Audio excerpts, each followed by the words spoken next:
Nabi sallallahu alaihi wasallam, man salaka tariqan ilal ilmi salakallahu bihi tariqan ilal jannati.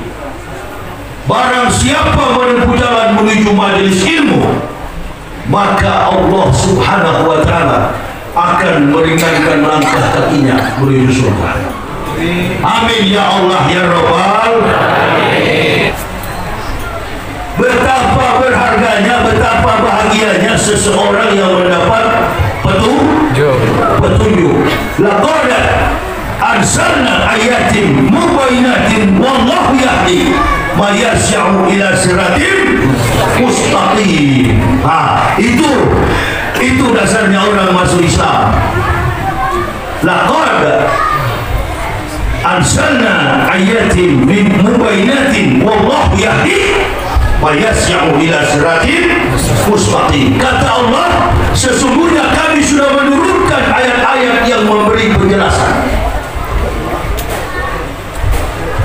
Jadi kalau orang masuk Islam itu dasar kebenarannya, alasan dia masuk Islam karena mendapatkan ayat-ayat dari Al-Quran, bukan karena mau kawin. Buset. Banyak yang masuk Islam karena mau kawin.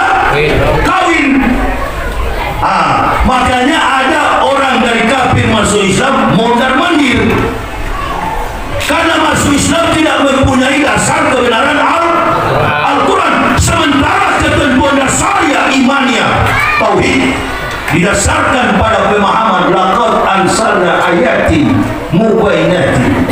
Masya Allah. Agama mana? Mulai dari masuk masjid sampai dia berdiri, Allahu Akbar, sudah diajarkan disiplin yang begitu cepat tanpa disuruh. Coba lihat pasukan militer tentara Rusia pernah datang ke Mekah. Dia bertanya kepada raja di Mekah, berapa lama mengumpulkan orang serapi ini mengelilingi Ka'bah? Ditanya kepada sang jenderal, jenderal, kalau antum kumpulkan pasukan beberapa batalion, berapa waktu memakan waktu mengumpulkan manusia jutaan begini? Dia bilang 3 bulan. Ada yang 10 bulan. Tapi begitu mendengar Allahu Akbar, Allahu Akbar, tanpa disuruh satu dengan yang lain langsung berbaris. Kecil, besar, kaya, miskin, koruptor, maling, pencuri, semua gabung di situ. Kalau sudah menghadap Allah, sudah nggak ketahuan, bersih semuanya. Tapi apa yang saya sebut tadi itu berani nggak ke dalam masjid? Nggak berani kalau orang Islam. Kalau dia bajingan cuma di kaca-kaca masjid dia intip-intip.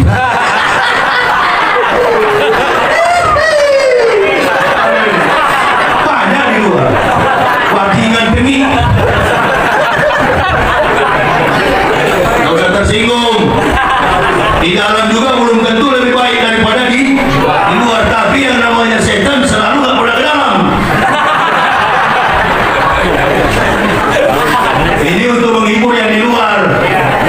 Begitulah nanti kalau apabila sangkakala sudah ditiup, ketinggalan kalian. Ini menjadi pukulan. Makanya kalau ke masjid jangan tunggu selesai sholat. Betul apa betul? Betul. Ini kan ibarat kita sudah mau berangkat di dalam bahtera. Ibarat bahtera ketinggalan semua itu. Tapi nggak usah merayu. Apa ya ini Ustaz ini mengusir kita? Bukan. Ini persoalan contoh mendasar. Kalau tidak penuh bahtera ini barangkali sudah masuk. Itu maksud saya. Memangnya tidak ada ukuran di sana. Makanya alasan saya berdakwah cuma 2. Itu maksudnya, jangan tersinggung. Tapi memang di mana-mana setan itu tidak mungkin ke tempat ibadah lain. Ada hadisnya. Rasulullah datang melihat ada setan intip dari jendela. Ditegur oleh Rasul, kan? Mau kemana? Mau ke Babu Rahman. Kenapa tidak masuk? Kenapa tidak ganggu orang sholat? Tidak berani saya ganggu, karena yang tidur itu ahli ibadah. Jadi setan tidak bisa masuk ke dalam.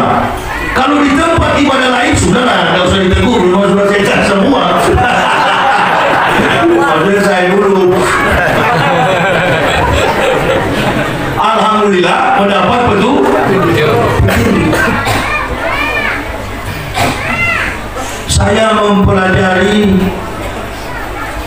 saya mulai menghitung dan mendasarkan keyakinan kepada Al-Quran kurang lebih 8 tahun. Saya mencari tahu Al-Quran yang saya baca sering saya sembunyi kepada istri dan anak. Saya ambil Al-Quran, saya baca diam-diam, karena watak orang kafir itu gengsi kalau diketahui akan masuk Islam. Diam-diam saya baca-baca. Saya mempunyai satu prinsip, apabila ada ayat yang menunjukkan bahwa Nabi Isa agamanya sama dengan Muhammad, sama dengan Ibrahim, sama dengan Musa, sama dengan Daud, dengan semua Nabi, apabila di Al-Quran menerangkan begitu, saya akan masuk Islam. Satu. Yang kedua, apabila Nabi Isa sholat sebagaimana orang Islam sholat, insya Allah saya akan meninggalkan keyakinan Kristen. Apa yang terjadi? Saya mendapatkan dalam suratul Baqarah, Al-Baqarah, Qul amanu billah wa ma unsila ila Ibrahim wa Ismaila wa Ishaq wa Yaqub wal asbati wa ma utiya Musa wa Isa wa ma utiya nabiyyun min rabbihim la nufariqu baina ahadin minhum wa nahnu lahu muslimun. Oh, mendapatkan gelar Muslim, mendapatkan gelar orang beriman, harus percaya kepada Allah Subhanahu wa ta'ala, Maha Pencipta, Rabbul Alamin. Kemudian setelah beriman kepada Allah, amantu billahi wa bima qala Allah ta'ala wa ma ursila ila Ibrahim, dan percaya beriman kepada Ibrahim. Saya potong dulu. Kenapa kita beriman kepada Ibrahim? Karena latar belakang titik tolak keagamaan tauhid Islam bersumber dari Ibrahim. Qul innani hadani ila siratin mustaqim dinan qiyamam millata Ibrahim hanifah wa ma kana minal musyrikin. Qul inna sholati wa nusuki wa mahyaya wa mamati lillahi rabbil alamin. Ibu bapak, saudara-saudaraku rahimakumullah, saya dulu beragama Kristen. Saya dulu sebagai seorang pendeta tidak pernah mengajarkan orang Kristen untuk membunuh orang yang lain agama. Saya masuk Islam ini karena mengetahui kebenaran kitab suci Al-Quran. Nggak ada satu Muslim pun yang berani mengucapkan, oh saya yang yakinkan Pak Yahya, istri dan anak-anaknya masuk Islam. No, sampai hari ini tak ada makhluk yang pernah meyakinkan kepada kami. Saya sendiri yang sadar sampai menangis, kenapa ya Allah tidak dari dulu Engkau berikan saya petunjuk? Nanti sudah besar begini baru Kau kasih petunjuk. Karena membaca laqad anzalna ayati, dasarnya kuat, pondasinya kuat, karena tahu sejarah. Yang repot ini kalau masuk Islam ikut-ikutan, nah ini tuh repot. Ngaku sebagai mu'alaf. Kalau mu'alaf itu kan enteng sekali, di Al-Quran ada mu'alaf itu. Inna lazina kafaru sawa'un alaihim a'anzatahum am lam tunzirhum la yu'minun. Belum tentu Muhammad, sekalipun engkau meyakinkan, orang kafir belum tentu beriman. Yang tadi itu setelah Allah berikan petunjuk, mereka masuk Islam. Nah, saya mendasarkan pada pemahaman, apakah Nabi Isa sama ajarannya dengan Muhammad? Apakah Ibrahim sama dengan Muhammad? Apakah kiblat ajaran Muhammad sama dengan para nabi? Itulah ayat tadi Al-Baqarah. Makanya ahli kitab, kafir Quraisy, orang Yahudi, ahli-ahli Taurat, dan semua musuh-musuh Rasulullah mendatangi Rasulullah dan berkata, Muhammad, ajaran apa yang kau bawa ini? Turunlah ayat itu, Qul innani hadani Rabbi ila siratin mustaqim. Sesungguhnya Tuhanmu telah mengajarkanmu kepada agama Ibrahim yang lurus. Dan Ibrahim bukanlah golongan orang-orang yang musyrik. Jadi dasar tauhid Islam ini dari Nabi Ibrahim. Makanya setiap kali Dzulhijjah selalu mengorbankan kurban. Cikal bakal dari siapa? Nabi Ibrahim. Saya pernah bilang begini dulu di Kristen sama teman saya pendeta. Jefferson, udahlah biasa lah kalau Matius, Markus, Stefanus, Jefferson, Orson, kan begitu. Coba kita ikuti seperti orang Islam. Maksud kamu, kalau dia bikin musabaqah tilawatil Quran, kita juga bikin musabaqah tilawatil Bible. Musabaqah tilawatil Bible. Dia bilang, bagaimana tidak ada yang hafal? Nah, itu juga persoalan.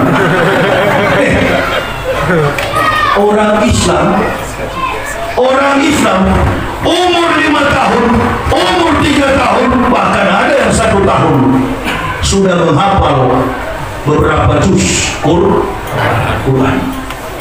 Satu merenung. Koran terbitan Kompas ada 12 halaman 1 sampai halaman 12.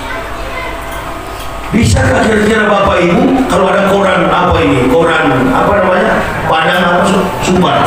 Apa koran yang ada di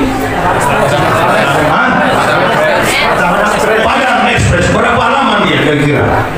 12 halaman. Ada nggak kira-kira yang mampu menghafal koran terbitan besok tanggal 18 Maret 2021? Ini tanggal 17 Maret 2021. Ada nggak orang Minang, Rangawa yang bisa hafal 12 halaman? Kenapa tak bisa dihafal? Karena bukan firman. Meledak ini. Ada tidak orang kafir bisa menghafal kitabnya sampai hatam? Nggak ada. Saya terus heran, geling-geling kepala. Satu tanda mulai mendekat. Tapi yang saya pikirkan, apakah Nabi Isa ini sama ibadahnya dengan Nabi Muhammad? Saya buka dulu tahun 1999 sampai 2004 itu belum ada tuh apa itu Google atau apa itu mencari referensi dari Google segala macam, itu nggak ada. Jadi saya membuka Al-Quran, saya mencari tahu. Dari pertama saya buka halaman pertama sampai 114 surat hatam setiap tahun saya baca. Saya temukan dalam surat ibunya Maryam. Saya terus berpikir, ini Maryam ibu Isa atau bukan? Atau Maryam yang di Arab? Ternyata Maryam dimaksud adalah ibu Al-Masih. Tapi nama di kampungnya bukan Isa. Isa nama asli di kampungnya adalah Joshua Hamasya. Joshua, bukan Isa. Isa bahasa Arab. Saya terus cari tahu bagaimana sejarah Talmud, Taurat, Injil, dan kitab Torah Nebi'im, Ketubim, Tenah. Karena orang Yahudi sampai hari ini kitabnya bukan Taurat. Kitab orang Yahudi adalah Talmud. Memang abjadnya hampir sama dengan bahasa Arab, hampir sama dengan huruf hijaiyah. Kalau kita bilang alif, kita bilang alif, orang Yahudi menyebutnya alif. Kalau kita bilang ba, dia menyebutnya be. Alif, be, gimel, dalet, he, waw, sayin, ke, te, yod, kaf, lame, lam, mem, nun, same, ayin bersari operasi cinta. Hampir sama tulisannya pun kanan ke kiri. Jadi saya terus samakan. Kenapa ini beda? Begitu saya membeli buku yang namanya Iqra, saya mau belajar coba membaca Al-Quran.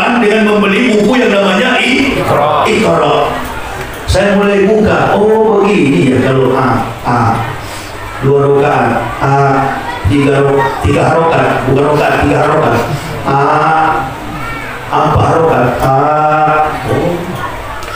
Nggak usah panggil ustaz. Belajar sendiri Sekali saya belajar sendiri, saya buka dan saya eja sendiri. Allahu Akbar. Saya ambil pensil, saya tulis, belajar tulis sendiri. Sama dengan huruf Ibrani, sama dengan huruf Hebrew. Apakah Isa mengenal kitab ini? Apakah Nabi Muhammad sudah tahu tentang Nabi Isa? Dari mana persoalannya Rasulullah tahu?